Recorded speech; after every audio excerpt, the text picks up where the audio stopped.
Claire Dubois vivait à Saint-Denis, dans un petit appartement au 3e étage d'un immeuble ancien, dont les murs résonnaient du bruit constant de la ville.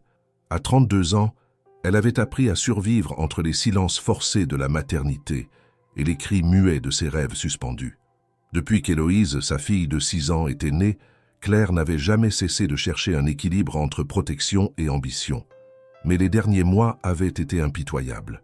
Perte de son poste chez un petit atelier de couture, enchaînement de refus à ses candidatures, allocation insuffisante pour couvrir les factures. Et ce matin-là, il pleuvait sans répit sur Paris et ses environs, comme si le ciel lui-même voulait l'éprouver encore une fois. Le réveil avait sonné à 6 heures. Claire s'était levée sans hésitation. Elle avait à peine dormi, hantée par l'importance du rendez-vous qu'elle avait décroché après une énième candidature envoyée, cette fois à la Maison Ardent, géant discret mais respecté de la mode parisienne. L'entretien était prévu à 9 heures précises. Elle savait que ce poste, même s'il ne s'agissait que d'un rôle d'assistante, pouvait changer leur vie. L'école d'Héloïse ouvrait ses portes à 8 heures. Claire avait donc tout minutieusement planifié. Déposer sa fille, prendre le RER B jusqu'à Gare du Nord, puis la ligne 4 du métro jusqu'au quartier du Marais. Mais rien ne s'était passé comme prévu. À 7 heures, alors qu'elle préparait un petit déjeuner rapide, un orage d'une violence rare s'abattit sur la ville. Les gouttes martelèrent les vitres et les alertes météo envahissaient déjà les écrans des téléphones. Claire ne se laissa pas intimider. Elle enfila un imperméable trop léger pour le déluge qui tombait, serra sa fille contre elle et sortit dans les rues déjà inondées. Chaque pas vers l'école était une lutte contre les flaques, le vent et la peur d'être en retard. Elle déposa Héloïse avec un sourire rassurant, malgré ses cheveux déjà trempés, puis courut jusqu'à la station de RER. En arrivant à Saint-Denis, porte de Paris, elle comprit rapidement que le chaos régnait. Les agents annonçaient des perturbations majeures. Les écrans d'information clignotaient. Ligne B interrompue entre la Plaine et Gare du Nord. Inondation sur les voies. Claire sentit une boule se former dans sa gorge. Le métro n'était pas une option viable non plus, les accès étant partiellement fermés. Elle consulta l'heure, 8h15. Elle n'avait pas le temps d'attendre une solution qui n'arriverait peut-être jamais. Alors elle décida de marcher. Elle avança à vive allure vers Paris, le cœur battant. Un vieux parapluie déjà retourné dans les mains. Les voitures klaxonnaient, les passants l'évitaient en la voyant trempée de la tête aux pieds. Elle tenait son sac contre elle, protégeant le dossier plastifié contenant son CV, ses lettres de recommandation, ses croquis. À chaque carrefour, elle devait éviter les torrents d'eau sale qui dévalèrent les trottoirs. Son pantalon collait à sa peau, ses bottines laissaient entrer l'eau glacée. Pourtant, elle continuait, parce qu'abandonner, c'était renoncer. Et Claire avait promis à Héloïse que cette fois serait différente. En approchant du centre de Paris, elle sentit ses jambes faiblir. Il était déjà 9 heures passées. Son cœur accéléra encore plus. Elle imaginait les bureaux lumineux de la Maison Ardent, les recruteurs regardant l'horloge, raturant son nom sur la liste. Mais elle continua. Parce que si elle ne se présentait pas, elle resterait la femme invisible des CV ignorés. Arrivée rue des Francs-Bourgeois, ses cheveux plaqués contre son visage, elle leva les yeux vers l'immeuble haussmannien qui abritait le siège de l'entreprise. Une façade élégante, vitrée, où des silhouettes bien habillées entraient et sortaient sans la moindre tache d'eau sur leur veste. Claire prit une profonde inspiration et franchit les portes automatiques. Son reflet dans le marbre brillant du hall d'entrée la fit hésiter un instant. Elle vit une femme aux joues rouges de froid, aux mains tremblantes, aux vêtements tachés de boue. Mais elle vit aussi une mère, une combattante. Elle avança jusqu'à l'accueil, prête à tout expliquer, à s'excuser, à implorer s'il le fallait. Car ce matin-là n'était pas qu'un rendez-vous, c'était un tournant. Et elle était prête à le prendre, même les pieds trempés, même sous le regard de ceux qui n'avaient jamais dû courir sous la pluie pour se faire entendre. À mesure que Claire s'éloignait de l'école d'Héloïse, le vacarme de la pluie prenait le dessus sur tous les autres sons. Chaque pas sur le trottoir détrempé résonnait comme un défi supplémentaire à sa détermination. Elle se dirigeait vers la station Saint-Denis, porte de Paris, espérant que le RER lui permettrait d'atteindre Paris à temps. L'eau s'infiltrait déjà dans ses chaussures, malgré ses tentatives pour éviter les plus grandes flaques. Le vent, quant à lui, s'acharnait à rabattre son parapluie contre elle, le retournant à plusieurs reprises jusqu'à ce qu'elle finisse par le jeter dans une poubelle en métal, inutile et encombrant. Ses doigts étaient engourdis, ses cheveux s'étaient collés à son visage et son imperméable mince ne faisait plus qu'accentuer le froid qui la mordait. Lorsqu'elle atteignit enfin la station, le hall était bondé. Des dizaines de voyageurs, la mine fermée, les vêtements trempés, s'agglutinaient devant les écrans d'information, scrutant les annonces de retard. Les haut-parleurs crachotaient des messages d'excuses mécaniques, perturbations majeures, voies inondées, services interrompus. Claire sentit une sueur froide lui couler le long de la nuque, mêlée à la pluie. Elle consulta son téléphone. Il était 8h27. L'entretien était dans 33 minutes. Elle chercha un agent pour obtenir une confirmation, espérant une solution alternative, mais tous étaient débordés, répondant aux questions avec des gestes expéditifs. Le regard fixé sur l'écran où défilait en rouge RER B, trafic interrompu entre la Plaine et Gare du Nord. Elle comprit qu'attendre serait synonyme d'échec. Elle sortit de la station, refusant de se laisser abattre. Il n'était pas question de rebrousser chemin. Elle leva les yeux vers le ciel gris, respira profondément et se mit à marcher en direction de Paris, suivant les grandes avenues, malgré la pluie toujours plus dense. La route vers le centre-ville lui semblait interminable. Chaque carrefour représentait une épreuve de plus. Chaussées inondées, feux détraqués, voitures roulant à vive allure malgré les conditions. Les klaxons ne cessèrent de résonner, et plusieurs fois elle dut courir pour éviter des éclaboussures provoquées par des passages de bus. À hauteur de la Chapelle, elle vit un groupe de passants se presser sous une marquise, attendant désespérément un taxi ou un bus. Elle continua, incapable de se permettre une pause. Ses jambes étaient lourdes, ses bras tremblaient légèrement sous l'effet du froid et de l'effort. Elle protégeait contre elle son sac contenant les documents importants, prenant soin de garder le dossier au sec autant que possible, coincé sous sa veste. Chaque minute qui passait lui rappelait combien le temps était compté. Elle n'avait plus l'élégance discrète qu'elle avait espéré afficher ce jour-là. À la place, elle n'était plus qu'une silhouette pressée, presque méconnaissable, avançant contre le vent, déterminée à ne pas échouer. Des regards se tournaient parfois vers elle, des regards de passants qui semblaient surpris par cette femme, visiblement hors de propos dans ce quartier d'affaires. Mais Claire n'y prêtait plus attention. Chaque pas était un refus de renoncer. Lorsqu'elle atteignit enfin le boulevard de Magenta, le cœur lui battait dans les tempes. L'entrée de la gare du Nord se dressait devant elle, imposante et agitée, mais l'intérieur n'était qu'un nouvel enfer. Les halls étaient envahis par les voyageurs désorientés. Les valises s'empilaient dans les recoins et les visages exprimaient tous la même frustration.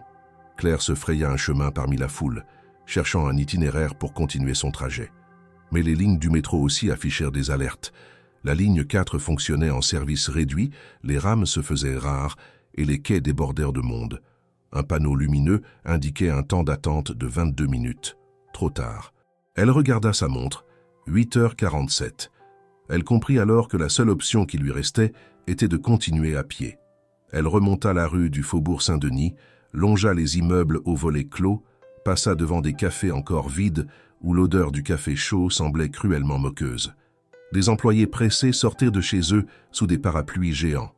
Personne ne prêtait attention à cette femme aux cheveux collés par l'eau, le visage rougi, les mains crispées sur les anses de son sac détrempé. Le tissu de son pantalon avait perdu toute sa forme, épousant sa peau gelée. Ses bottines, à présent, faisaient un bruit sourd à chaque pas, lourd de fatigue et de boue. Vers 9h passées, elle arriva enfin dans le Marais. Le contraste entre Saint-Denis et ce quartier chic de Paris était d'autant plus frappant sous la pluie. Les trottoirs y étaient en plus propres, les passants mieux habillés, les vitrines lustrées comme des promesses de stabilité. Claire, elle, ne ressemblait à rien de ce que ce décor attendait. Elle savait qu'elle avait perdu toute présentation professionnelle. Son reflet dans une vitrine confirma ses pires craintes, cheveux emmêlés, manteau fripé, chaussures crottées. Mais elle continua à avancer, déterminée à ne pas tourner les talons. Elle repéra enfin l'adresse tant attendue, la maison Ardent, au numéro 22 d'une rue étroite et pavée. Une façade de verre fumé, discrète mais luxueuse, avec un petit panneau indiquant le nom de l'entreprise en lettres d'or. Elle franchit l'entrée, tremblante, son cœur cognant si fort qu'elle en avait mal à la poitrine. Le hall était silencieux, éclatant de propreté, avec un sol en marbre clair et un comptoir d'accueil minimaliste. Derrière celui-ci, une jeune femme blonde impeccable dans un tailleur noir tapotait sur un clavier sans lever les yeux. Claire s'avança, essuyant ses mains sur les pans de sa veste avant de parler. La réceptionniste leva enfin les yeux, la regarda de haut en bas avec une expression neutre qui vira lentement au mépris. « Bonjour, je suis Claire Dubois. J'ai un entretien ce matin pour le poste d'assistante de création. » Un silence flotta. La réceptionniste, Amélie, tapota sur son clavier, fit une moue presque amusée, puis répondit d'une voix sèche. « Vous êtes en retard. L'entretien a commencé il y a plus de 10 minutes. Et, dans cet état, je ne peux pas vous laisser monter. » Claire ouvrit la bouche, mais aucun mot ne sortit immédiatement. Ce n'était pas la pluie ni la fatigue qui l'empêchèrent de parler, mais l'injustice soudaine de cette barrière inattendue. Elle tenta de plaider sa cause, mais les mots se brisèrent contre le regard glacé d'Amélie. Derrière elle, d'autres employés passaient, bien coiffés, secs, propres, jetant des regards curieux à la femme détrempée au centre du hall. Claire sentit les premières larmes lui monter aux yeux, non pas de faiblesse mais de colère contenue. Elle était arrivée. Malgré tout, elle était là. Et pourtant, on l'empêchait d'entrer. Claire restait plantée là, au milieu du hall lumineux de la maison Ardent, figée sous les regards indifférents qui la traversaient comme si elle n'existait pas vraiment. L'eau coulait encore du bas de son manteau, formant une petite flaque autour de ses bottines. Elle tenta de contenir ses tremblements, mais l'humidité, le froid, l'épuisement et la tension accumulée menacèrent de la submerger à chaque seconde. Elle tenait toujours fermement contre elle son sac détrempé, comme s'il s'agissait d'un rempart symbolique contre la cruauté du monde extérieur.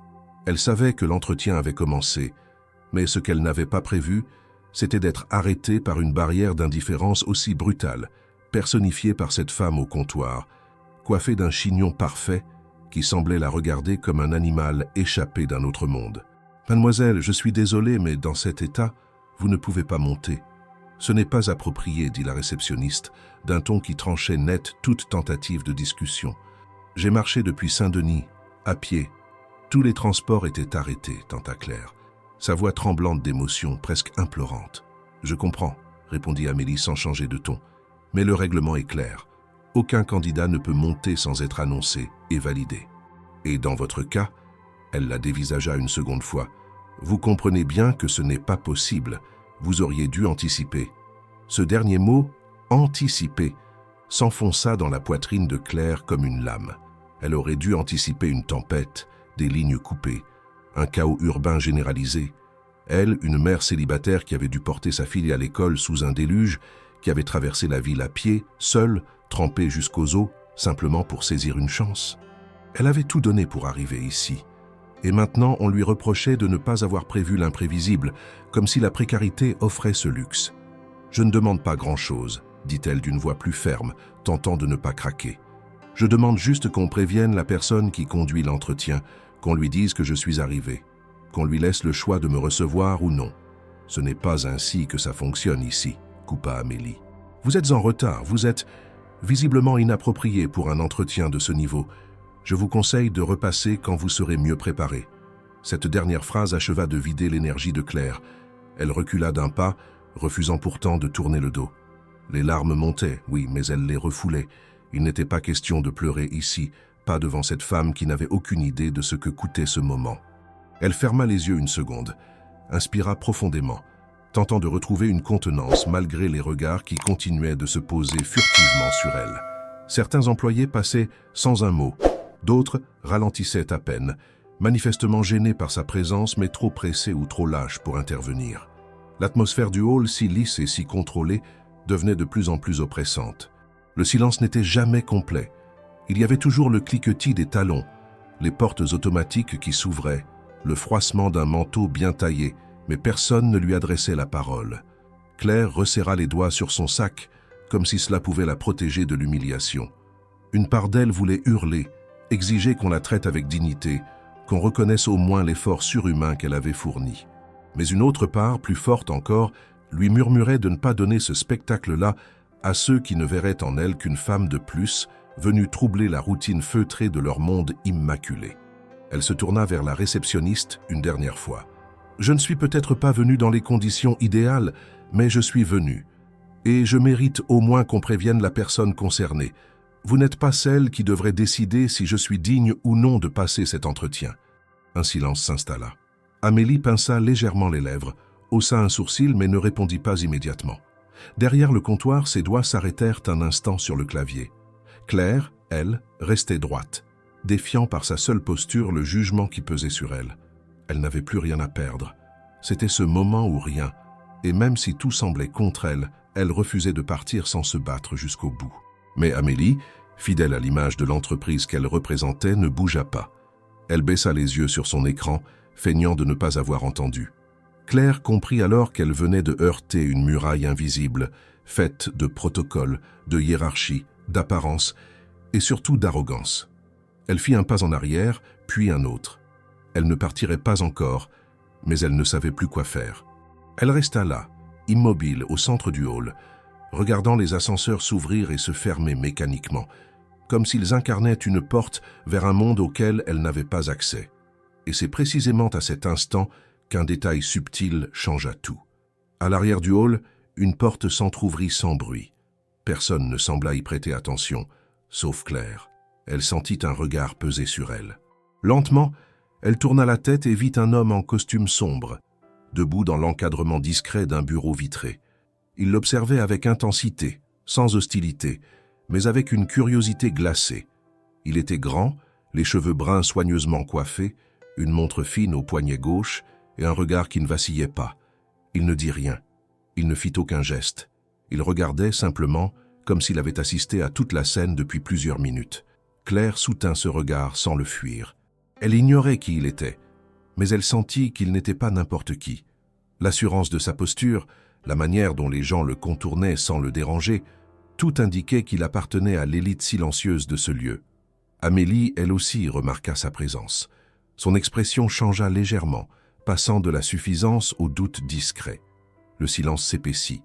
Claire, sans le vouloir, venait de briser la mécanique trop bien huilée de la maison Ardent.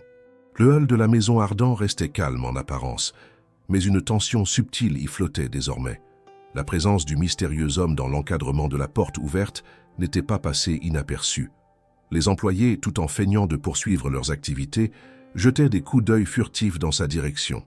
Claire, elle, restait figée, le cœur battant, les vêtements toujours détrempés, mais droite. Elle ne bougeait pas, pas encore.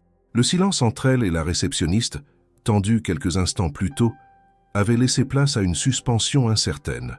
Le regard de l'homme la détaillait, non pas avec mépris, ni même avec pitié, mais avec une sorte d'évaluation silencieuse. Il ne s'approchait pas, il observait. Claire, malgré l'épuisement et le froid, ne baissa pas les yeux. Dans un autre contexte, elle se serait sentie humiliée, mais à cet instant, elle refusait de céder. Elle avait survécu à la pluie, aux rues inondées, aux transports paralysés, à l'hostilité de la réceptionniste, et maintenant, elle affrontait les jugements muets des inconnus dans ce hall de verre et de marbre. L'ascenseur situé à gauche du comptoir, jusque-là fermé, émit un léger tintement. Les portes s'ouvrirent avec leur son métallique doux, révélant une cabine vide et parfaitement propre. Deux hommes en costume, sortis d'un couloir latéral, s'en approchèrent, parlant à voix basse de chiffres et de délais de production. L'un d'eux s'arrêta net en apercevant Claire. Son regard, d'abord surpris, glissa rapidement sur ses bottes sales, ses vêtements trempés, son visage encore marqué par les gouttes. Il se tourna discrètement vers son collègue et chuchota quelques mots que Claire ne put entendre, mais comprit par l'expression de leur visage. Ils montèrent dans l'ascenseur sans un mot pour elle. Les portes se refermèrent lentement, dans un souffle mécanique qui sonnait comme une exclusion symbolique. Encore une fois, un monde s'élevait sans elle. Claire serra les dents. Elle ne pleurerait pas, pas ici, pas maintenant. L'humiliation était palpable, mais elle restait debout. Elle jeta un coup d'œil à la réceptionniste, qui tapotait maintenant sur son clavier comme si rien ne s'était passé, comme si l'incident n'avait jamais eu lieu. Les employés continuaient de passer. Certains évitaient soigneusement son regard, d'autres ne masquaient pas leur gêne. Une femme plus âgée, en tailleur beige, ralentit un instant, comme pour intervenir, puis se ravisa et accéléra le pas vers l'escalier arrière. Le regard de Claire revint vers l'homme en costume sombre. Il n'avait pas bougé. Il semblait peser chaque détail de la scène comme un témoin caché d'une pièce de théâtre qu'il n'avait pas choisie mais qu'il observait jusqu'au dernier geste. Son regard croisa celui d'Amélie. Ce fut bref, mais suffisant. Le visage de la réceptionniste se crispa un instant. Elle redressa les épaules et se racla la gorge, comme si elle s'apprêtait à corriger quelque chose. Claire sentit que quelque chose changeait, mais elle ne savait pas encore quoi. Elle tourna légèrement la tête, reprenant appui sur ses deux pieds. Ses jambes la brûlèrent de fatigue, ses mollets étaient tendus par l'effort de la marche et la stagnation dans ses chaussures trempées. Elle essayait de rester digne, malgré l'inconfort qui la mordait dans chaque fibre de son corps. Elle ne s'excuserait pas d'être là, elle ne baisserait pas la tête. Un jeune stagiaire passa devant elle, portant une pile de dossiers. Il la regarda brièvement, puis détourna les yeux avec une expression troublée. Il n'avait pas la dureté des autres, juste de la gêne, peut-être même une forme de compassion mal placée. Il franchit la porte menant aux ascenseurs du fond, sans un mot. Claire, elle, regardait toujours droit devant, les sens en alerte. Le hall, malgré sa propreté et son ordre impeccable, lui paraissait maintenant hostile, presque cruel dans son silence poli. Amélie soupira bruyamment, croisa les bras et regarda enfin Claire avec une crispation visible. « Vous pouvez patienter sur le côté, là-bas », dit-elle en désignant une banquette en cuir blanc près de la vitrine. Claire ne bougea pas. « Je vous ai dit que je ne pouvais pas vous laisser monter, » insista Amélie. « Vous bloquez le passage. » Mais sa voix, cette fois, tremblait légèrement. Elle savait qu'elle n'était plus seule à observer. Claire comprit que ce simple changement de ton signifiait quelque chose. Elle se tourna alors très légèrement vers la porte vitrée où l'homme était encore immobile. À cet instant précis, il fit un pas en avant, un seul, puis un autre. Les sons autour semblèrent s'atténuer. Claire ne le quittait pas des yeux. Il avançait lentement, sans empressement, mais avec une assurance totale. Amélie se redressa sur sa chaise, tenta un sourire professionnel qui sonnait faux. L'homme arriva à leur hauteur, se planta devant le comptoir et regarda la réceptionniste sans dire un mot pendant quelques secondes. Le silence s'imposa immédiatement. Même les conversations derrière s'interrompirent un instant. Claire pouvait entendre le bourdonnement des lampes au plafond, le tic-tac discret d'une horloge lointaine et le battement irrégulier de son propre cœur. « Cette candidate est-elle là pour l'entretien de 9 heures ?» demanda enfin l'homme d'une voix basse, contrôlée, presque douce mais ferme. Amélie hocha lentement la tête, surprise. « Elle est arrivée en retard, monsieur, et dans un état... L'état dans lequel elle se trouve n'est pas votre affaire, » la coupa-t-il. Il se tourna alors vers Claire, la regarda droit dans les yeux sans détourner le regard. « Veuillez la faire monter. » Puis il tourna les talons et repartit, sans attendre de réponse. Claire resta figée. Amélie cligna plusieurs fois des yeux, cherchant ses mots, mais ne protesta pas. Elle saisit un badge sur le côté du comptoir, se leva et, sans un mot, lui tendit l'objet. Claire le prit avec lenteur. Elle ne dit rien non plus. Il n'y avait rien à dire. Elle avait été vue, vraiment vue. Et cette simple reconnaissance, dans un monde qui lui avait tourné le dos depuis trop longtemps, valait plus qu'un discours. Elle se dirigea vers l'ascenseur. Cette fois, les portes s'ouvrirent pour elle. Les regards étaient toujours là, mais elle n'y prêtait plus attention.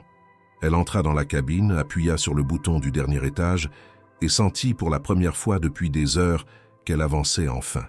L'ascenseur montait en silence, suspendu entre les étages d'un monde qu'elle n'avait jamais osé croire accessible. Claire se tenait droite, les mains crispées sur le badge encore humide qu'on venait de lui remettre. Son manteau, toujours mouillé, dégageait une légère odeur de pluie et de tissu fatigué. Elle ne regardait ni son reflet dans le miroir poli de la cabine, ni les chiffres rouges qui indiquaient l'ascension. Elle fixait un point invisible devant elle, tentant de reprendre le contrôle de ses émotions. Chaque seconde passée dans ce cube métallique était à la fois un soulagement et un défi. Elle était enfin là, dans l'ascenseur qu'on lui avait refusé, et pourtant elle se sentait encore comme une intruse tolérée à contre-cœur. Le souvenir du regard de l'homme en costume restait gravé dans son esprit. Il n'avait pas souri, il n'avait pas parlé longtemps, mais il avait imposé sa décision avec une telle autorité tranquille qu'aucune contestation n'avait été possible. Sa voix, douce mais ferme, avait suffi pour faire plier celle qui avait juré quelques minutes plus tôt qu'elle ne monterait pas. Qui était-il exactement? Un supérieur, un directeur, un membre de la haute direction? Peu importait pour le moment. Il lui avait ouvert une porte que personne d'autre n'aurait entr'ouverte pour elle ce jour-là. Lorsque les portes s'ouvrirent, un couloir lumineux s'étendit devant elle. Les murs étaient décorés de photographies en noir et blanc, de défilés de mode passée, de portraits d'artisans et de croquis de vêtements. Le silence était presque total, à peine troublé par le murmure lointain d'un téléphone ou le froissement discret de dossiers manipulés avec soin. Claire s'avança, ses bottines marquant le sol d'un léger bruit mouillé à chaque pas. Elle n'osait pas presser le pas, même si l'envie de fuir était forte. Chaque mètre parcouru était un pas de plus contre tout ce qu'on avait attendu d'elle ce matin-là. Un homme d'âge moyen, vêtu d'un blazer sobre, l'accueillit devant une porte vitrée avec un sourire neutre. « Claire Dubois, par ici, s'il vous plaît. » Elle hocha la tête, remerciant intérieurement la sobriété de son ton. Pas de remarques sur son apparence, pas de commentaires moqueurs, juste une invitation à entrer. Elle pénétra dans une salle de réunion au mobilier épuré. Autour de la table, 4 personnes étaient assises, chacune vêtue avec l'élégance étudiée des hautes sphères de la mode. 2 femmes, 2 hommes. Des regards surpris se levèrent à son entrée. Une des femmes arqua un sourcil. Un des hommes échangea un regard avec son collègue. Mais aucun mot ne fut prononcé immédiatement. Le silence fut brisé par la voix calme et posée de celui qui venait d'entrer à sa suite. « C'est moi qui ai demandé à ce qu'on la laisse entrer. » Tous se tournèrent vers lui. Claire aussi. C'était le même homme, celui du hall. Il s'installa en bout de table, croisa les mains devant lui et fixa un instant la jeune femme debout, trempée, tremblante, mais résolue. Puis il prit la parole d'un ton presque neutre. « Madame Dubois, installez-vous, je vous en prie. » Elle s'exécuta sans un mot. La chaise était trop rigide, le tissu de son pantalon collait à ses jambes. Ses mains étaient moites. Mais elle était assise. Elle était dans la salle. Et personne ne l'en faisait sortir. « Je suis Alexandre Morel, directeur général de la Maison Ardent, » dit-il simplement. Les mots tombèrent, nets, sans emphase. Claire cligna des yeux. Ainsi, c'était lui.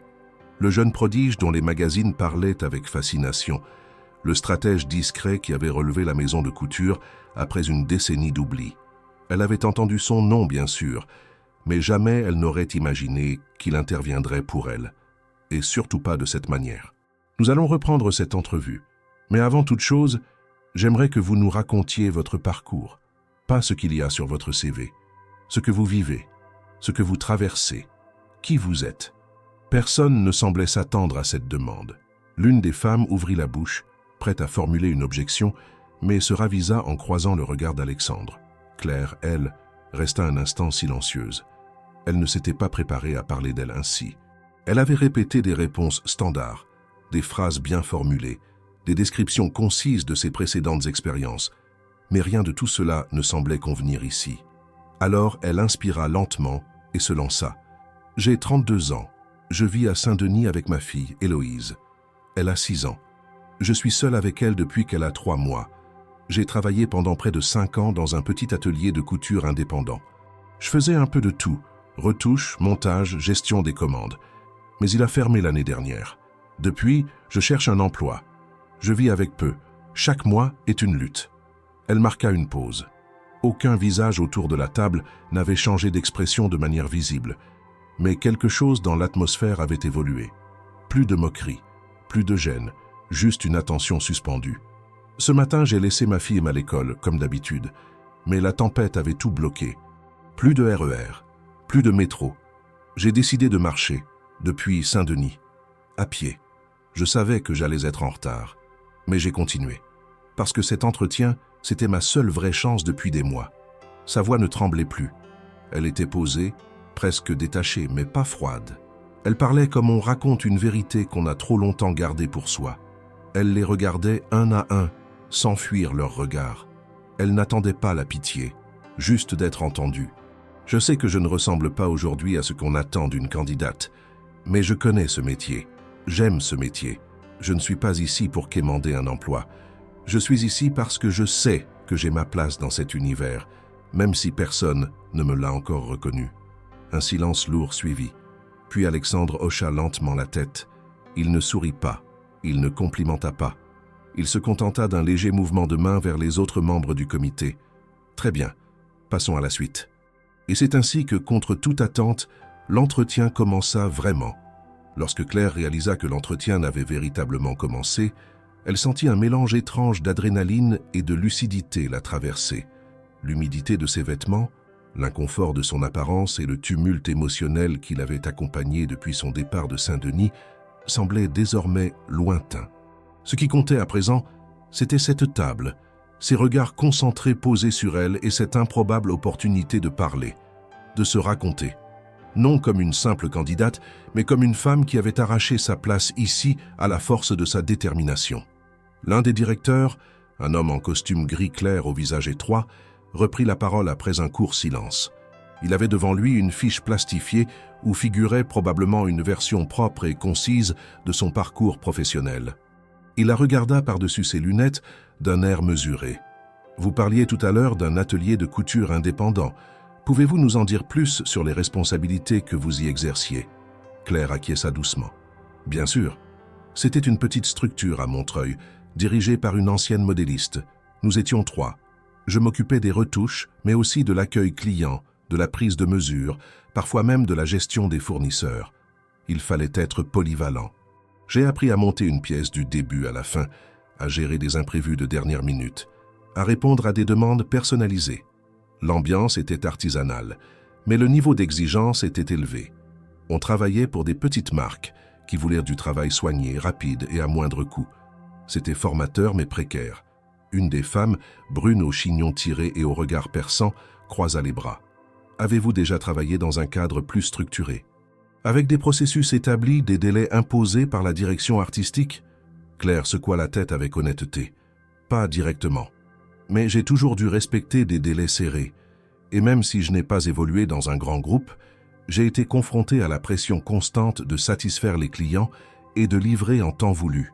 Cela m'a appris à m'organiser seul, à prendre des décisions rapides. Dans les ateliers où j'ai travaillé, il n'y avait personne au-dessus de moi pour me corriger. Si une pièce sortait mal, c'était sur moi que ça retombait. » Alexandre, jusqu'alors silencieux, notait quelque chose sur un carnet de cuir posé devant lui. Il leva à peine les yeux, mais Claire sentit qu'il écoutait chaque mot avec attention.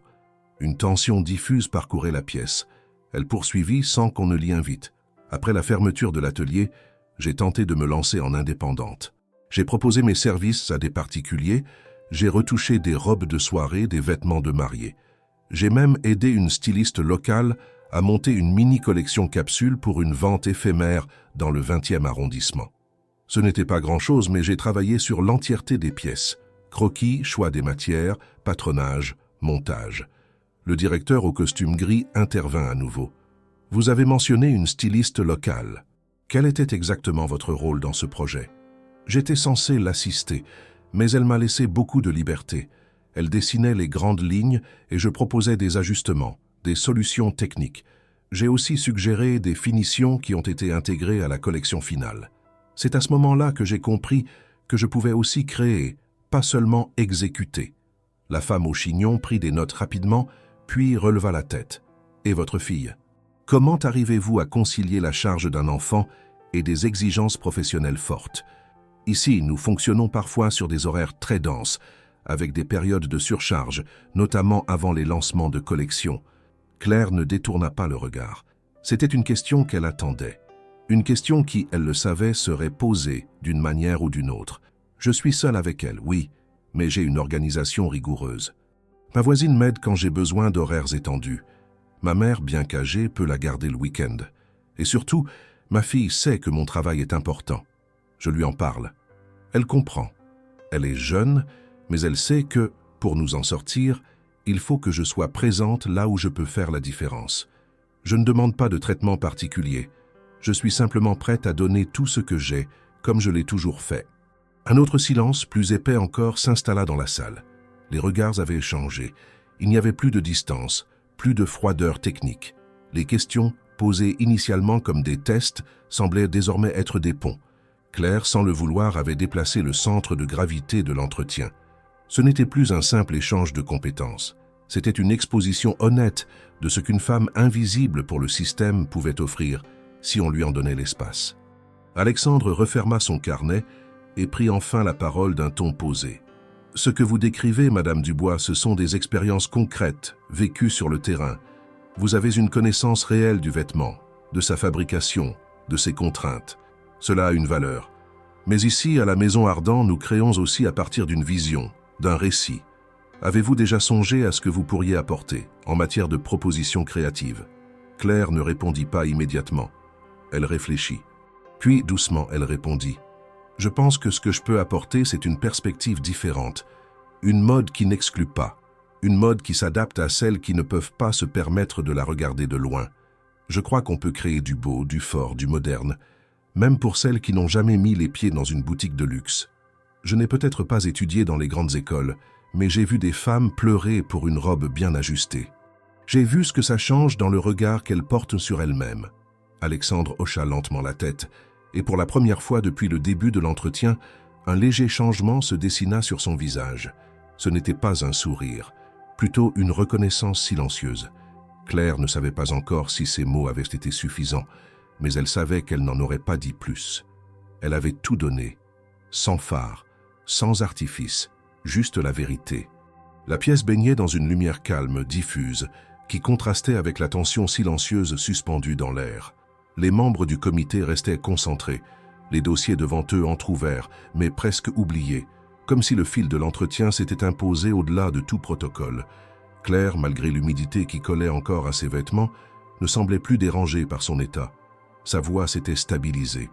Son regard restait fixe, précis. Elle n'était plus la femme trempée du hall, mais la professionnelle qui, contre toute attente, était en train de prouver sa valeur là où aucun CV ne suffisait. Un des membres, jusque-là silencieux, prit la parole. Il portait un costume anthracite au revers discret, les cheveux poivre et sel taillés courts. Il semblait faire partie des figures les plus anciennes du groupe. Son ton était posé, un peu distant. Vous avez mentionné des idées de création plus inclusives, plus ancrées dans le quotidien. Si je vous demandais, là maintenant, une direction pour une collection capsule de mi-saison, que proposeriez-vous? Sans préparation, juste selon votre instinct. Claire prit quelques secondes. Elle posa les mains à plat sur la table, ne cherchant pas ses mots dans les airs, mais dans ce qu'elle savait. J'imaginerais une ligne qui épouse les mouvements de la vie réelle. Des pièces modulables, que l'on peut ajuster selon le moment de la journée. Des matières naturelles, mais pensées pour durer. Des coupes qui mettent en valeur sans contraindre. Le cœur de la collection serait la transformation. Comment un vêtement peut accompagner la femme entre sa journée de travail, un passage à l'école et un dîner improvisé sans qu'elle ait besoin de se changer. Le silence dans la salle se fit plus attentif encore. Claire, sentant que son idée suscitait une forme d'écoute sincère, poursuivit. Je m'inspirerai de silhouettes urbaines, simples, mais avec des détails de structure empruntés à la haute couture. Des plis discrets, des empiècements cachés, des doublures contrastantes. Le tout dans une palette de couleurs qui rappelle la ville après la pluie, des gris profonds, des bleus lavés, des beiges mat.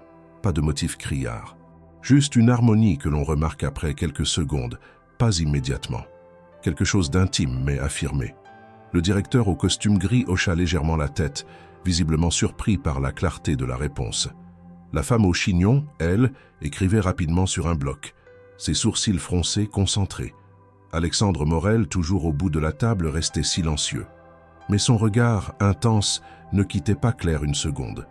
L'autre femme du comité, plus jeune, probablement issue du département marketing, l'interrogea alors avec curiosité. « Et si vous deviez donner un nom à cette collection, quel serait le mot-clé qui résume ce que vous venez de dire ?» Claire sourit légèrement, pour la première fois depuis son entrée dans la pièce. « Adaptation. C'est le mot qui me vient naturellement, parce que c'est ce que vivent la plupart des femmes que je connais. Elles s'adaptent sans cesse, et elles méritent des vêtements qui les accompagnent dans cette souplesse, pas qui les forcent à rentrer dans une image préfabriquée. » Un silence d'adhésion flotta dans l'air. Il n'y avait plus de doute que quelque chose se passait au-delà du cadre habituel d'un entretien d'embauche. Les barrières initiales, ses vêtements, sa chevelure ébouriffée, son retard, avaient fondu face à la qualité de ses réponses, à la précision de son regard sur le monde. Il n'était plus question d'apparence. Il était question de contenu, de vision, de pertinence. Alexandre se redressa légèrement, puis posa une nouvelle question, presque à voix basse, comme s'il voulait mesurer un dernier élément. Vous parliez tout à l'heure de croquis réalisés pour une styliste locale. Avez-vous vos propres dessins?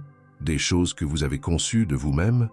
Claire ouvrit doucement son sac, fouilla entre les documents protégés dans une pochette plastifiée, et en sortit un carnet noir, légèrement gondolé par l'humidité.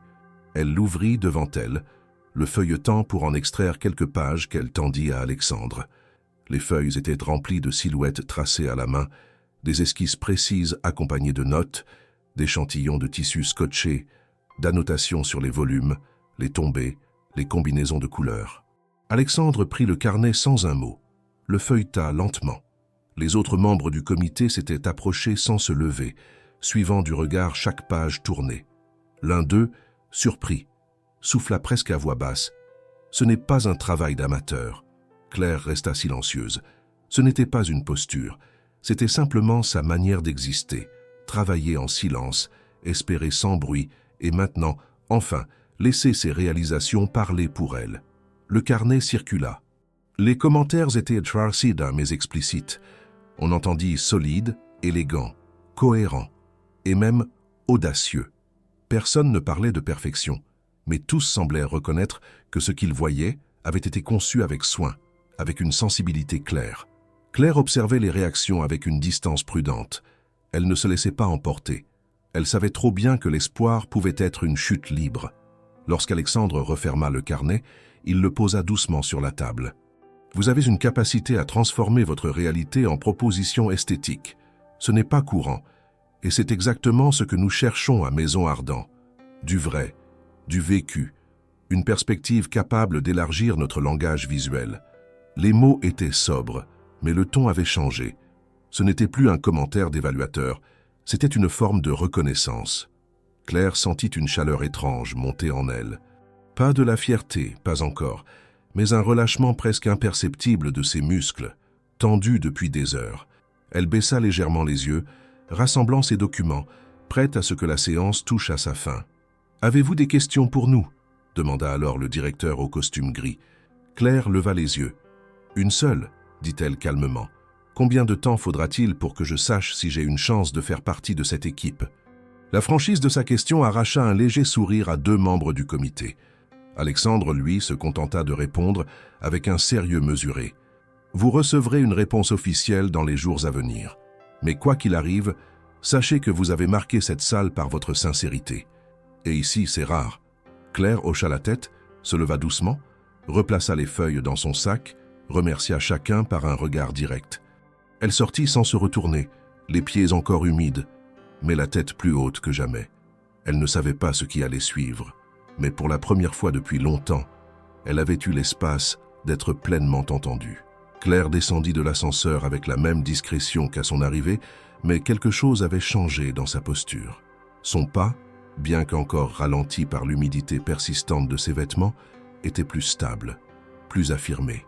Elle tenait son sac fermement contre elle, comme s'il contenait non seulement ses croquis et ses documents, mais aussi un fragment de la dignité qu'elle venait de restaurer au prix d'un effort incommensurable. Le hall était toujours baigné de la même lumière artificielle, les mêmes silhouettes élégantes circulaient entre les portes vitrées, mais personne ne s'attarda sur elle. La réceptionniste, de retour à son poste, releva brièvement les yeux, puis les rebaissa sans dire un mot. Claire franchit les portes automatiques de la Maison Ardent, sans jeter un regard en arrière. La pluie avait cessé, mais l'air était encore chargé d'humidité, et les pavés luisants reflétaient le gris du ciel. Elle marcha en silence sur plusieurs mètres, jusqu'à atteindre un banc près d'une bouche de métro. Elle s'y assit un instant, non pas pour se reposer, mais pour absorber ce qui venait de se passer. Son corps était engourdi, ses jambes douloureuses, ses doigts encore rougis par le froid. Mais elle respirait plus lentement, comme si chaque inspiration lui confirmait qu'elle avait survécu à l'épreuve. Elle sortit son téléphone. 3 appels manqués de la directrice de l'école, un message vocal. Elle l'écouta. Héloïse avait pleuré après l'avoir vue partir sous la pluie. L'école s'inquiétait de ne pas avoir eu de ses nouvelles depuis ce matin. Claire regarda l'heure. Il était presque midi. Elle rappela immédiatement. Tout allait bien. Héloïse était calmée. Elle la récupérerait dès la sortie. Elle raccrocha, remit le téléphone dans sa poche, puis se leva. Elle n'avait plus l'énergie de chercher une solution plus rapide. Elle rentrerait à pied, comme à l'aller. Une marche silencieuse pour redescendre de cette tension qui l'avait tenue debout depuis l'aube. Les rues lui semblèrent plus longues qu'à l'aller. Elle évitait les regards, les flaques, les souvenirs trop frais. Son esprit repassait les scènes de l'entretien, avec une précision presque chirurgicale. Chaque question, chaque réponse, chaque regard échangé. Elle ne savait pas si elle avait réussi, mais elle savait qu'elle n'avait rien triché. Tout avait été sincère, du début à la fin. Ce constat la soutenait. Elle arrivait enfin à Saint-Denis quand les premières douleurs dans le bas du dos se manifestèrent. Elle grimpa les escaliers de son immeuble lentement, en posant sa main sur la rampe à chaque marche, comme si le poids de la journée s'était multiplié à mesure qu'elle s'approchait de chez elle. L'appartement était silencieux, un espace modeste de 2 pièces où tout avait été pensé pour la survie quotidienne. Elle ôta ses bottines, laissa ses vêtements humides sur le dossier d'une chaise, alluma le chauffage. Elle regarda son reflet dans le miroir du couloir. Ses cheveux collaient encore à sa nuque. Son visage était tiré, marqué, mais ses yeux brillaient d'une lueur indéfinissable. Elle prépara un thé chaud, s'assit sur le canapé, couverte d'une vieille couverture en laine, et resta là un long moment sans bouger. Elle ne dormait pas. Elle n'était pas vraiment éveillée non plus. Elle était suspendue à l'attente. Le soir venu, elle alla chercher Héloïse à l'école. La petite courut vers elle dès qu'elle la vit, les yeux brillants, les bras ouverts. Claire la serra contre elle, retenant les larmes qui menacèrent de tomber pour la première fois de la journée. « Tu as eu le travail, maman ?» demanda Héloïse d'une voix douce en regardant ses yeux. Claire sourit faiblement. Elle ne voulait pas mentir, mais elle ne voulait pas non plus imposer à sa fille le poids de l'incertitude. « J'ai fait de mon mieux, ma chérie. On verra. » La fillette hocha la tête, satisfaite de la réponse. Sur le chemin du retour, elles parlèrent d'autre chose. Du dessin qu'Héloïse avait fait en classe, du chat du voisin qui s'était caché dans un sac de sport, de la soupe qu'elles prépareraient ensemble le soir. Claire écoutait, répondait, mais son esprit revenait sans cesse à cette salle de réunion, à ces visages concentrés, au carnet entre les mains d'Alexandre Morel. Elle savait que le plus dur n'était pas passé. L'attente était une autre forme d'épreuve, plus sourde, plus lente, mais tout aussi pesante. Les jours suivants s'étirèrent comme des fils tendus entre espoir et doute. Elle vérifiait sa boîte mail toutes les heures, guettait le moindre appel inconnu, rêvait parfois d'une réponse immédiate. Mais rien ne venait. Les comptes, eux, ne s'interrompaient pas. Une lettre de rappel pour le loyer, un mail du fournisseur d'électricité, un mot glissé sous la porte pour rappeler la date limite de paiement. Claire continuait malgré tout. Elle faisait des retouches, préparait des repas simples, aidait Héloïse à faire ses devoirs, mais chaque geste du quotidien était comme greffé à une attente souterraine. Le 3e matin, elle se leva plus tôt. Elle avait mal dormi, hantée par des images floues de l'entretien. Elle prépara le petit déjeuner, coiffa sa fille, l'accompagna à l'école comme chaque jour. Le ciel était plus clair. Pas de pluie, pas de vent. Un calme étrange. En rentrant, elle ouvrit la boîte aux lettres par habitude sans y croire. Une enveloppe blanche au papier épais portait son nom écrit à la main. Pas de logo, pas de tampon administratif. Elle la prit, la retourna entre ses doigts. Elle entra chez elle sans l'ouvrir tout de suite. Assise à la table de la cuisine, elle ouvrit l'enveloppe avec précaution. À l'intérieur, une lettre dactylographiée commençait par une formule simple. « Madame Claire Dubois, nous avons le plaisir de vous informer que votre profil a été retenu pour le poste d'assistante de création. » Son cœur se serra. Elle relut la phrase 2 fois, 3 fois, puis ses yeux glissèrent vers le bas. Un petit mot manuscrit avait été ajouté, dans une écriture élégante mais ferme. « Chaque histoire mérite quelqu'un qui y croit. Bienvenue dans l'équipe. Alexandre. » Claire posa la lettre sur la table, ferma les yeux un instant, puis se laissa aller contre le dossier de sa chaise. Elle ne souriait pas encore. Elle ne criait pas. Elle respirait, profondément. Pour la première fois depuis des mois, elle respirait autrement. Le jeudi matin se leva sans drame, sans éclat.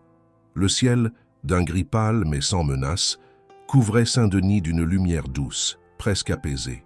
Claire s'éveilla avant le réveil, les yeux ouverts dans la pénombre, la tête posée sur l'oreiller encore chaud. Héloïse dormait paisiblement dans la chambre d'à côté.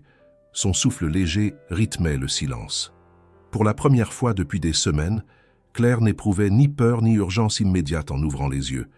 Elle restait allongée quelques minutes, respirant le calme rare d'un matin sans pression. Elle se leva lentement, enfila son peignoir, marcha pieds nus jusqu'à la cuisine. Le carrelage froid sous ses pieds lui rappelait la réalité de leur quotidien modeste. Elle alluma la cafetière, servit un bol de lait pour Héloïse, sortit les tartines. Les gestes étaient simples, mais aujourd'hui, elle les accomplissait avec une légèreté nouvelle. Le mot d'Alexandre dans l'enveloppe n'avait cessé de tourner dans sa tête depuis la veille. Ce n'était pas une formule impersonnelle, pas une décision dictée par des chiffres. C'était une validation. Claire Dubois, assistante de création, Maison Ardent. Elle n'avait pas dormi beaucoup, mais ce n'était pas l'insomnie tendue des nuits précédentes. C'était une veille intérieure, une vigilance presque joyeuse. Elle s'était couchée avec la lettre posée sur la table de chevet, relue 3 fois, chaque mot mémorisé. Le papier épais, le logo discret imprimé en relief, la signature à l'encre bleue, tout respirait l'importance d'un moment fondateur. Et pourtant, elle ne se permettait pas encore de se projeter trop loin.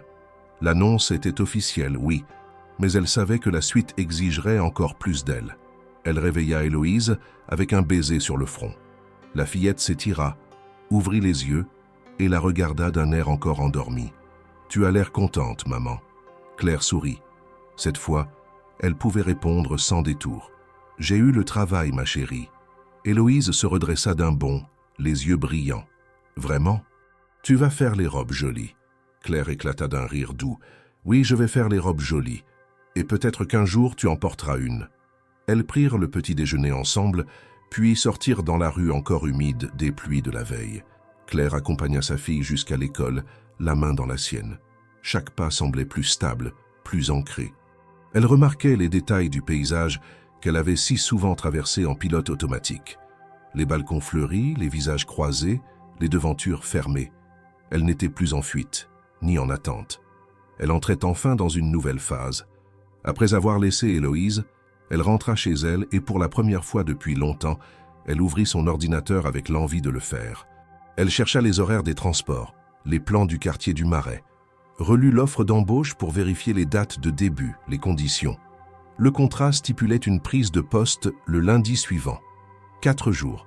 4 jours pour se préparer. Elle lista mentalement ce qu'elle devait faire. Trouver une tenue adaptée, organiser une garde pour Héloïse pendant les premières semaines, ajuster son emploi du temps, préparer un sac professionnel. Elle se leva, prit une feuille de papier et nota tout ce qui lui venait en tête. Elle avait besoin de structure, de visibilité. Elle appela sa mère pour l'informer, puis sa voisine, qui accepta sans hésiter de récupérer Héloïse les mardis et jeudis après l'école. L'enthousiasme discret de celles à qui elle annonçait la nouvelle la confortait. Ce travail n'était pas seulement un gain financier, c'était un basculement d'identité. L'après-midi, elle se rendit à la friperie du quartier, sélectionna avec soin une chemise blanche impeccable, une jupe droite noire à peine portée et une paire de ballerines en cuir souple. Rien de luxueux, mais de qualité, sobre, professionnel. Elle rentra, lava les vêtements, les repassa soigneusement. Elle se regarda dans le miroir. Les cernes étaient encore là, mais son regard avait changé. Il y avait dans ses yeux une détermination posée, une énergie contrôlée. Elle n'espérait plus seulement, elle agissait. Le soir, après avoir couché Héloïse, Claire relut encore une fois la lettre de la Maison Ardent. Chaque mot confirmait la décision. Elle la rangea cette fois dans un classeur, entre ses documents officiels. Elle ouvrit son carnet de croquis, le même qu'elle avait présenté pendant l'entretien. Elle tourna les pages lentement, relisant ses annotations, ses dessins. Puis elle prit un crayon, une feuille neuve, et esquissa une silhouette. Une femme debout, manteau entrouvert, le vent dans les cheveux, pas un mannequin. Une femme réelle, avec un corps solide, des traits affirmés, une femme qui avançait. Vendredi, samedi, dimanche, passèrent dans une sorte de mouvement constant. Elle acheta un carnet de notes, une trousse, un stylo à encre fine, prépara les repas de la semaine, rangea l'appartement, fit le plein de lessive, anticipa tout ce qu'elle pouvait pour que le premier jour ne soit pas parasité par des imprévus. Elle contacta une ancienne collègue pour lui demander des conseils sur la manière de se positionner en entreprise. Elle révisa des termes techniques. Elle fit tout ce qu'elle n'avait pas pu faire avant l'entretien. Le dimanche soir, elle prépara sa tenue sur une chaise, rangea son sac avec méthode. Elle alla se coucher tôt, mais ne s'endormit pas tout de suite. Elle restait là, dans le noir, écoutant les sons de l'immeuble, les voitures au loin, le souffle d'Héloïse. Elle pensait à Alexandre Morel, à ce qu'il avait vu en elle dans le hall ce matin-là. Il ne l'avait pas complimentée. Il n'avait pas promis quoi que ce soit. Mais il avait choisi de la faire entrer. Et ce simple geste avait tout changé. Lundi matin, 6 heures. Elle se leva avant le réveil. Douche, petit déjeuner, vêtements repassés, chaussures impeccables. Elle coiffa ses cheveux avec soin, appliqua un fond de teint léger, une touche de rouge discret. Elle regarda l'heure. 7 heures. Le trajet prendrait environ 45 minutes. Elle sortit, marcha jusqu'à la gare. Le train était à l'heure. Elle s'assit, serra son sac sur ses genoux, regardant le paysage défiler.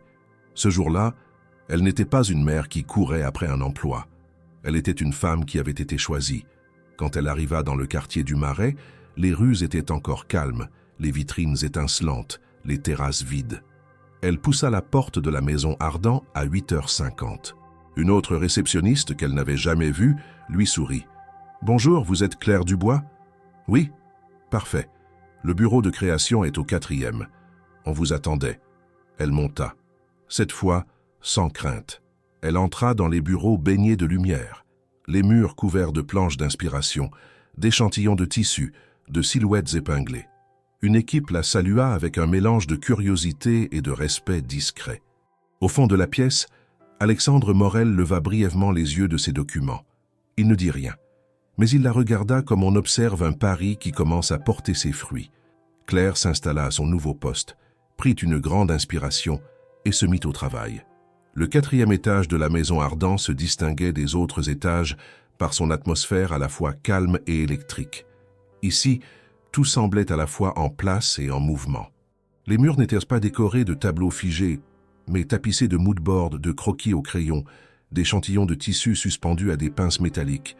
Une longue table centrale accueillait des rouleaux de toile brute, des outils de coupe, des carnets griffonnés à la hâte. Une odeur discrète de papier, de textile et de café noir régnait dans l'air. Claire entra avec retenue, sans s'imposer, mais avec une présence qui trahissait l'envie de faire ses preuves. Elle fut accueillie par une styliste senior nommée Juliette, une femme d'une 50aine d'années, au regard clair et à la voix ferme. Juliette lui fit visiter les différents espaces, l'atelier de prototypage, le coin maquette, le bureau d'archivage des anciennes collections et la salle informatique où étaient conçues les présentations numériques pour les réunions internes et les rendez-vous commerciaux. Tout était structuré, mais avec une certaine liberté apparente dans l'organisation, typique des milieux créatifs. Claire écoutait, observait, prenait note mentalement. Elle ne voulait rien laisser passer. La matinée passa rapidement, rythmée par les présentations d'équipe. On lui fit brièvement rencontrer chaque membre, sans chaleur excessive, mais sans hostilité non plus. Il y avait de la curiosité dans les regards, parfois de la surprise. Une nouvelle recrue venue de nulle part, placée sans concours ni réseau apparent, cela ne passait pas inaperçu dans un milieu habitué à la cooptation silencieuse, mais Claire ne se laissa pas intimider. Elle salua chacun avec un ton mesuré, une posture droite. Elle savait qu'elle n'aurait pas droit à un deuxième démarrage. Elle devait imprimer dès les premières heures une image d'elle qui ne laisse pas de place au doute. Vers 11 heures, Alexandre Morel entra dans l'atelier. Il portait une veste sombre, une chemise sans cravate, et marchait avec ce calme propre aux hommes qui n'ont rien à prouver. Son entrée ne fut annoncée par personne. Il traversa la pièce sans empressement, salua brièvement l'équipe, puis s'arrêta près de Claire qui, à cet instant, prenait connaissance d'un classeur de tissus utilisé dans les collections précédentes. « Première matinée ? Très riche, » répondit-elle sans détour. Il regarda brièvement les documents étalés devant elle. « Vous avez choisi de commencer par l'historique. C'est une bonne stratégie. » Elle acquiesça simplement. Il poursuivit. « Ce poste, vous l'avez obtenu pour votre regard. Ne vous limitez pas à l'exécution. Observez, proposez. Je vous ai intégré ici parce que je crois que vous avez quelque chose à dire.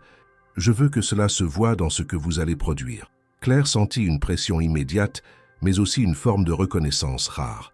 Peu de dirigeants prenaient le temps d'exprimer aussi clairement leurs attentes dès le premier jour. Elle ne répondit pas par des promesses. Elle savait que seuls les résultats compteraient.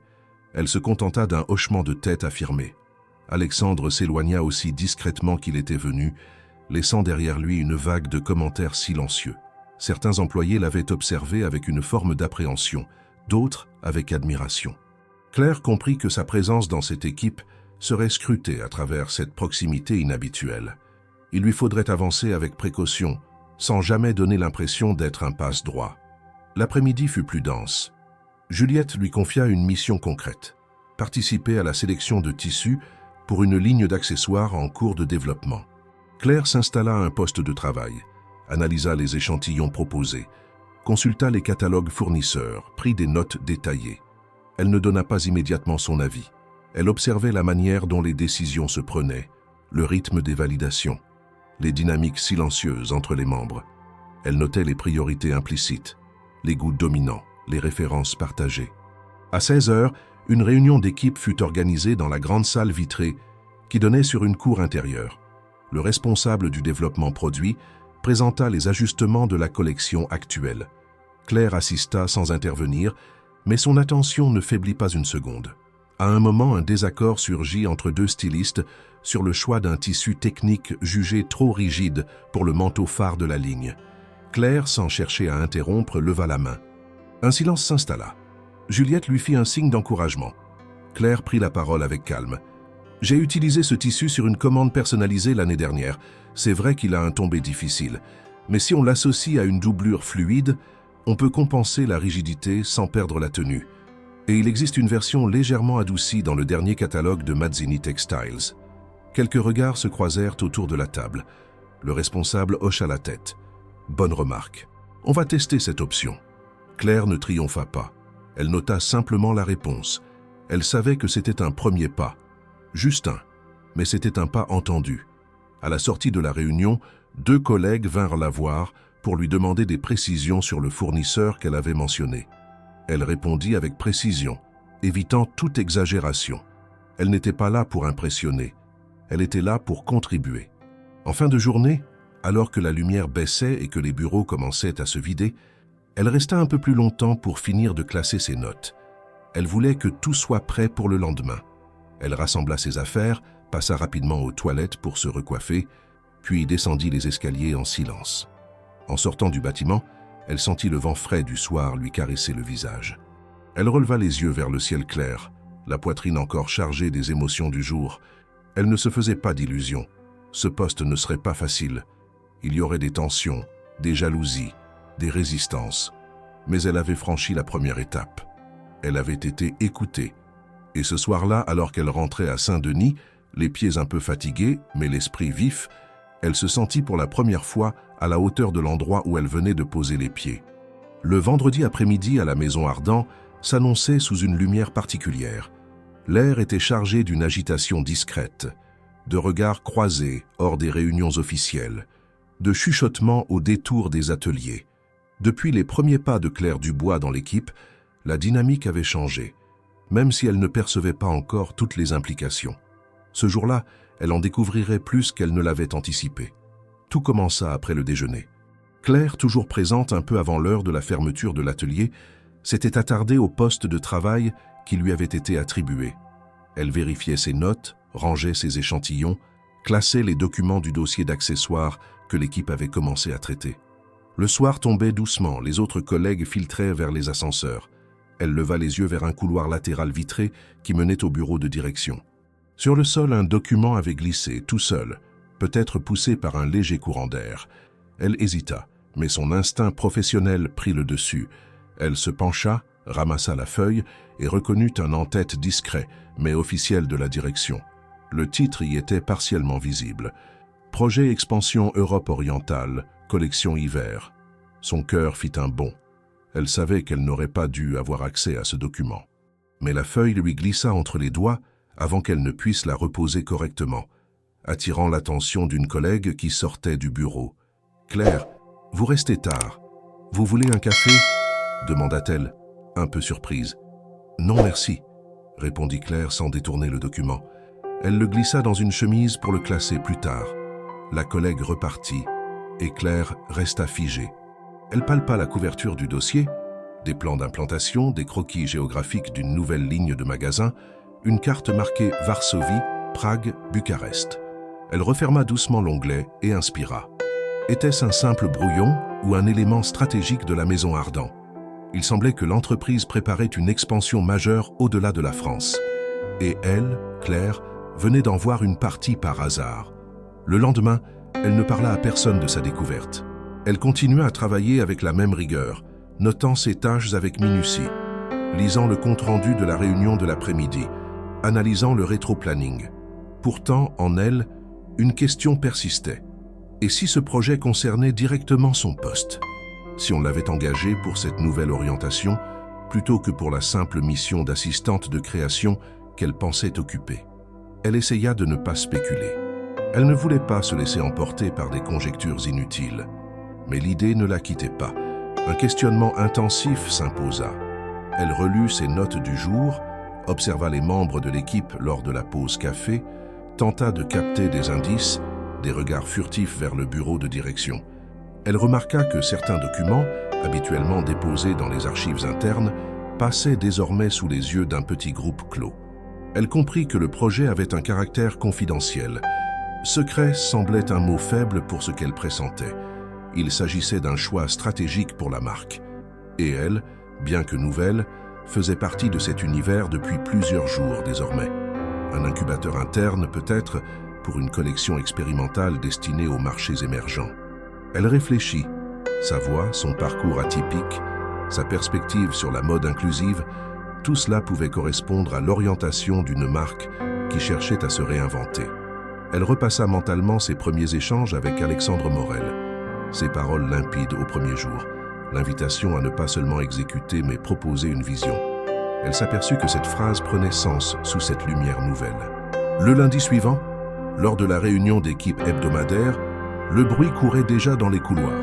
Le projet Europe orientale allait être officialisé avant la fin de l'année. Plusieurs départements annonçaient des recrutements internes. Claire écouta sans être explicitement interpellée, mais elle comprit que l'attente changeait. Elle y vit une opportunité pour elle de sortir de l'ombre, non seulement pour preuve de compétence, mais pour preuve de confiance accordée. Le soir, elle rentra chez elle, toujours en état d'alerte, travaillant tard sur ses croquis, imaginant des silhouettes pour un marché neuf. Elle réusinait ses notes, traçait des idées qui pourraient là parler à une clientèle plus large, plus diverse, plus internationale. Un document ou peut-être un simple feuillet, mais qui lui était tombé entre les mains, avait déclenché en elle un changement interne. Ce n'était plus uniquement un poste d'assistante, c'était l'opportunité d'une trajectoire. Elle prit conscience que tous ses efforts ne servirent désormais pas seulement à prouver qu'elle méritait d'être là, mais qu'elle pouvait faire partie d'un mouvement. Un mouvement qui allait redéfinir l'identité même de la Maison Ardent. Dans les jours qui suivirent, elle observa les dynamiques internes avec plus d'attention. La styliste senior Juliette, qui, habituellement distante, lui fit passer un document technique à valider avant les autres. Un petit signe peut-être, mais qui signifiait qu'on lui faisait confiance. Un collègue du développement qui lui demanda de repenser une proposition d'accessoire, lui offrant une responsabilité plus large que ce qui avait été défini dans son contrat initial. Elle prit cela comme un signe, accepter l'invitation et répondre avec la performance. Puis arriva le jour où elle fut invitée à une réunion impromptue dans un bureau au 5e étage, l'un des lieux normalement réservés à la direction. Elle poussa la porte, trouva Alexandre Morel, la styliste dirigeante, et 2 autres cadres. Aucun mot de bienvenue. Juste la question directe. « Nous avons vu que vous aviez accès à certains documents confidentiels cette semaine, » dit Alexandre. « Pouvez-vous nous expliquer ce que vous avez fait ?»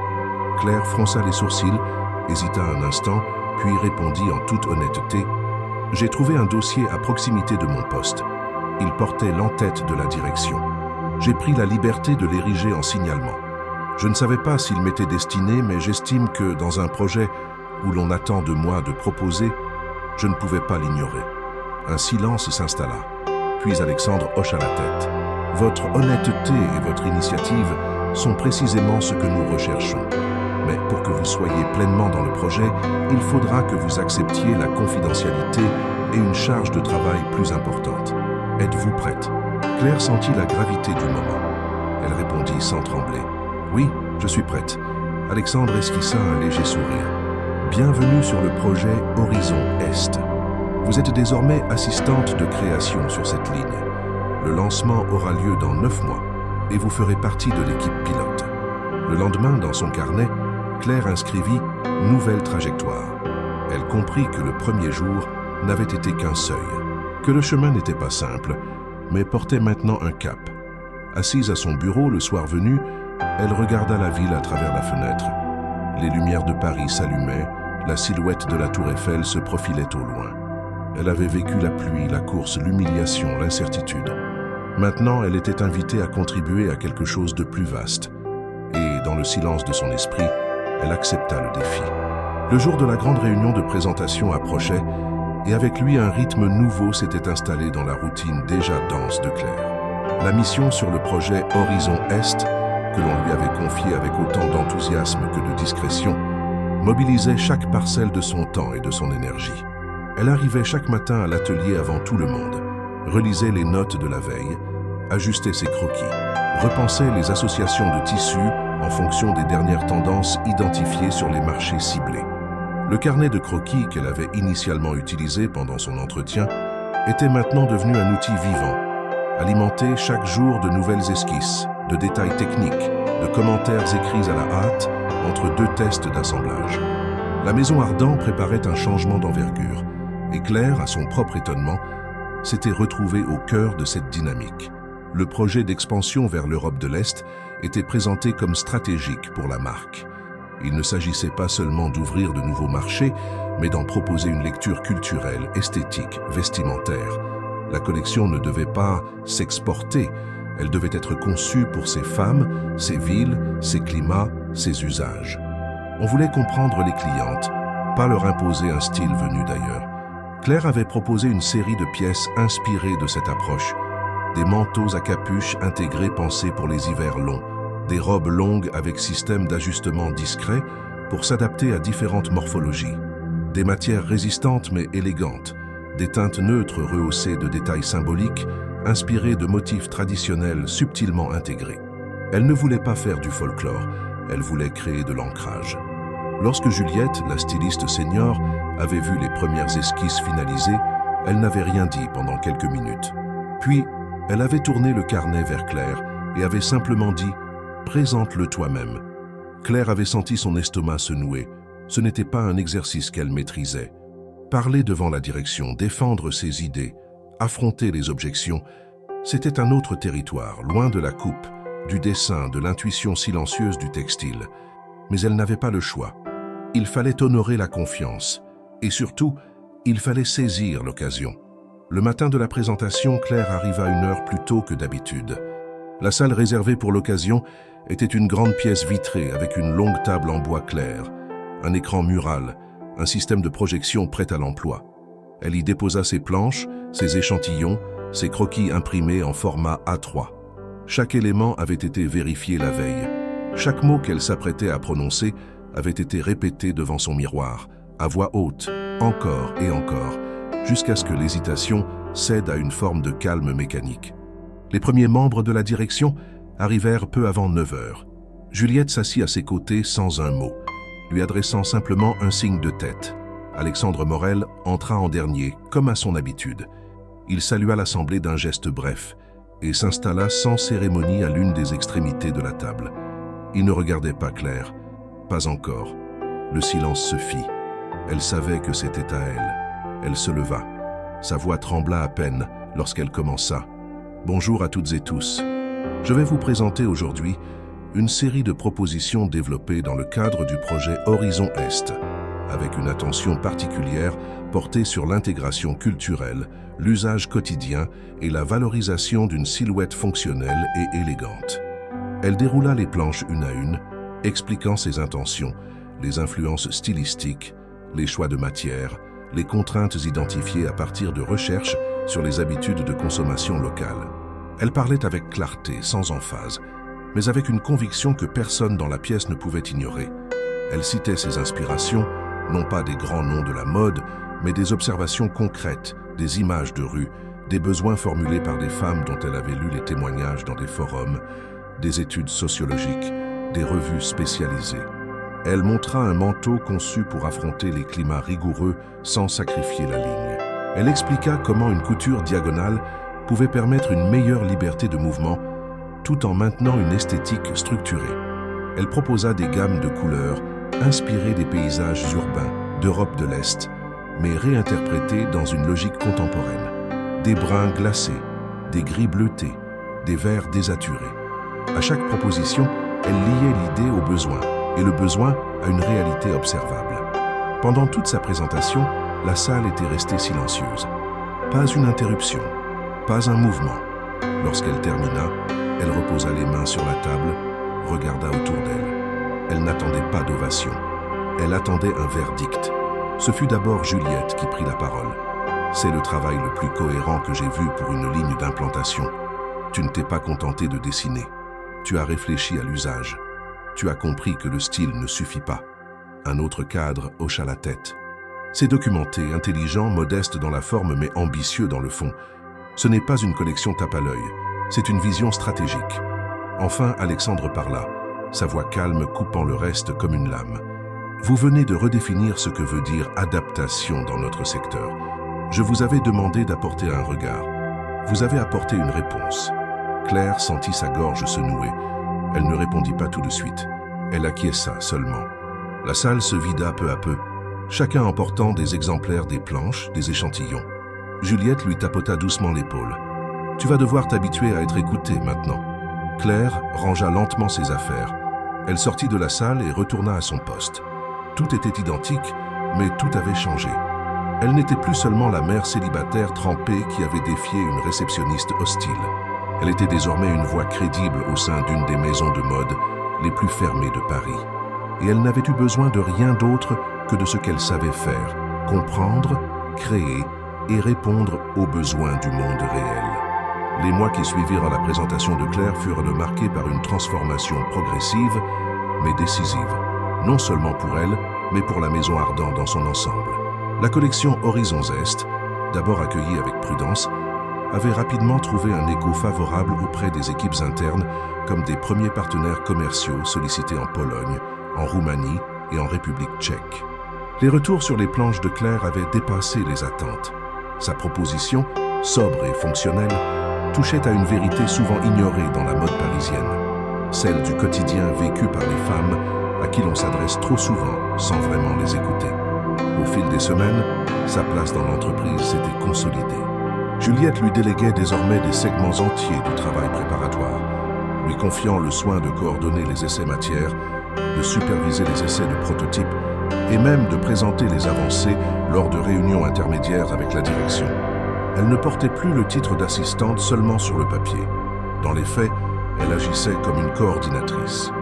Sa capacité à gérer des contraintes multiples, à traduire des besoins en solutions concrètes, à proposer des ajustements en temps réel, avait impressionné même les plus réticents. Et un matin de septembre, alors qu'elle classait des échantillons dans l'atelier, Juliette s'approcha d'elle avec une feuille à la main. Elle l'attendit sans préambule. « C'est officiel. Tu passes au poste de coordinatrice de création à partir du mois prochain. » Claire mit quelques secondes à comprendre. Elle lut la lettre, relut son nom, le nouveau poste, le changement de statut, la revalorisation salariale. Tout était écrit. Cette reconnaissance n'était plus implicite. Elle était concrète, administrative, irréfutable. Elle leva les yeux vers Juliette, qui resta fidèle à son ton direct. « Tu l'as mérité. Tu as fait plus que ton travail. Tu as porté une vision. Tu n'as rien demandé de plus, et c'est pour ça qu'on te le donne. » Cette phrase résonna longtemps en Claire. Elle pensa à la pluie, au pavé de Paris, à son manteau détrempé, aux bottines couvertes de boue. Elle se rappela du hall glacé, des regards de travers, du refus de la réceptionniste, de l'ascenseur fermé. Et surtout, elle revit le moment où une voix calme, sans hausser le ton, avait brisé cette logique d'exclusion d'un simple « laissez-la entrer ».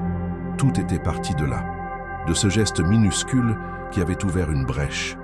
Et dans cette brèche, elle avait construit sans relâche, avec rigueur, sans chercher la dette ni la gratitude. Le mois suivant, la collection Horizons Est fut officiellement lancée. Un événement interne fut organisé dans les locaux de la Maison Ardant, transformé pour l'occasion en espace d'exposition. Les pièces créées furent présentées sur des mannequins réels, des femmes invitées venues de différents pays d'Europe centrale, sélectionnées pour leur authenticité et leur vécu. Claire avait insisté pour que le lancement ne soit pas un simple défilé, mais un moment de dialogue. Des panneaux explicatifs accompagnaient chaque tenue, racontant le contexte, le besoin, la réponse apportée par la création. Pas de grandes phrases, juste des faits, des usages, des solutions visibles. Alexandre Morel, d'habitude si peu enclin aux démonstrations publiques, fit ce soir-là un discours bref mais mémorable. Il parla de mutation, d'écoute, d'ouverture. Il évoqua la nécessité pour une maison de couture de ne pas seulement suivre les tendances, mais d'anticiper les usages. Et, à la fin de son intervention, il invita Claire à le rejoindre sur la petite estrade improvisée au fond de l'atelier. Elle monta lentement sous les regards de l'équipe réunie. Certains la connaissaient depuis le premier jour, d'autres l'avaient vue se transformer dans l'ombre du projet. Elle tenait un dossier contre elle, par réflexe. Elle regarda Alexandre, qui lui laissa la parole d'un simple hochement de tête. Claire ne savait pas si elle devait remercier, expliquer, raconter.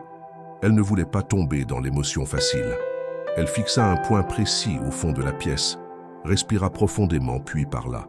« Je suis entré ici un matin de pluie, en retard, trempé, sans savoir si on me laisserait même franchir la porte. On ne m'a pas accueilli, on m'a regardé, on m'a jugé, et j'ai failli repartir. Mais une voix, une seule, a dit « Laissez-la entrer ». Et cette phrase a tout changé. Un silence attentif parcourut la salle. Elle continua, sans trembler. Ce que nous avons construit avec cette collection, ce n'est pas seulement un nouveau produit. C'est une manière de dire que chacun, chaque cliente, chaque collaborateur, chaque idée mérite d'être entendue. La mode ne devrait pas être une langue réservée à quelques-uns. Elle devrait être une traduction élégante des réalités que nous vivons. Elle s'arrêta là. Il n'y avait pas besoin d'en dire plus. L'équipe applaudit doucement, avec une sincérité rare. Elle redescendit, la gorge nouée, mais le pas ferme. Le lendemain matin, en arrivant à l'atelier, elle trouva sur son bureau un carnet neuf, relié en lin, avec ses initiales gravées en creux. À l'intérieur, un mot manuscrit signé simplement « Pour les prochaines idées ». Ah.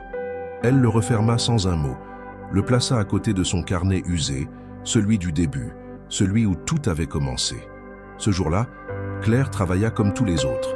Pas plus vite, pas plus fort, mais avec une certitude nouvelle, celle que son parcours n'avait rien d'un hasard, que sa compétence, sa voix, sa vision avaient trouvé leur place, et que désormais, plus personne ne pourrait l'en empêcher.